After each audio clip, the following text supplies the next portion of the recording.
بسم اللہ الرحمن الرحیم۔ ایک بار جب جبرائیل علیہ السلام نبی کریم صلی اللہ علیہ وسلم کے پاس آئے تو محمد رسول اللہ صلی اللہ علیہ وسلم نے دیکھا کہ جبرائیل کچھ پریشان ہے۔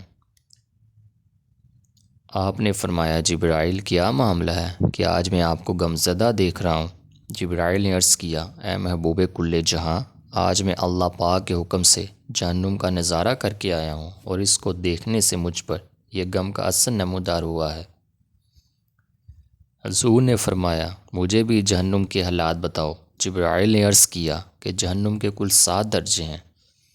ان میں جو سب سے نیچے والا درجہ ہے، اللہ اس میں منافقوں کو رکھے گا۔ 6 درجے میں اللہ مشرک لوگوں کو ڈالے گا۔ 5ویں درجے میں اللہ سورج اور چاند کی پرستش کرنے والوں کو ڈالے گا۔ 4تھے درجے میں اللہ آتش پرست لوگوں کو ڈالے گا۔ 3 درجے میں اللہ یہودیوں کو ڈالے گا اور 2 درجے میں اللہ عیسائیوں کو ڈالے گا۔ یہ کہہ کر جبرائیل علیہ السلام خاموش ہو گئے۔ تو حضور نے پوچھا، آپ خاموش کیوں ہو گئے؟ مجھے بتائیے کہ پہلے درجے میں کون ہوگا؟ جبرائیل نے عرض کیا، اے اللہ کے رسول، پہلے درجے میں اللہ آپ کی امت کے گناہ گاروں کو ڈالے گا۔ حضور یہ سنتے ہی بےحد غمگین ہو گئے اور اللہ سے دعائیں کرنی شروع کر دی۔ 3 دن ایسے گزرے کہ اللہ کے محبوب مسجد میں نماز پڑھنے کے لیے تشریف لاتے، نماز پڑھ کے حجرے میں چلے جاتے اور دروازہ بند کر لیتے۔ صحابہ پریشان تھے کہ حضور کو کیا ہو گیا ہے۔ جب تیسرا دن ہوا تو سیدنا حضرت ابوبکر صدیق رضی اللہ تعالیٰ عنہ سے رہا نہیں گیا۔ انہوں نے دروازے پر دستک دی اور سلام کیا، لیکن سلام کا جواب نہیں آیا تو آپ روتے ہوئے سیدنا عمر فاروق کے پاس گئے اور فرمایا، میں نے سلام کیا لیکن سلام کا جواب نہیں آیا، لہٰذا آپ جائیں، شاید آپ کو سلام کا جواب آ جائے۔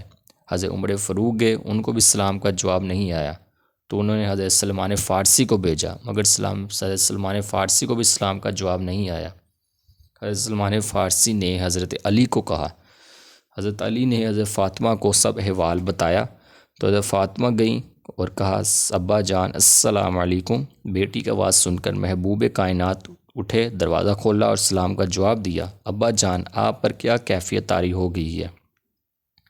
حضور نے فرمایا کہ جبرائیل نے مجھے آگاہ کیا ہے کہ میری امت بھی جہنم میں جائے گی، تو فاطمہ بیٹی، مجھے اپنی امت کے گناہ گاروں کا غم کھائے جا رہا ہے اور میں اپنے مالک سے دعائیں کر رہا ہوں کہ اللہ ان کو معاف کر دے اور جہنم سے بری کر دے۔ یہ کہہ کر سجدے میں چلے گئے اور رونا شروع کر دیا، یا اللہ میری امت، یا اللہ میری امت، یا اللہ میری امت کے گناہ گاروں پر رحم فرما اور ان کو جہنم سے آزادی عطا فرما۔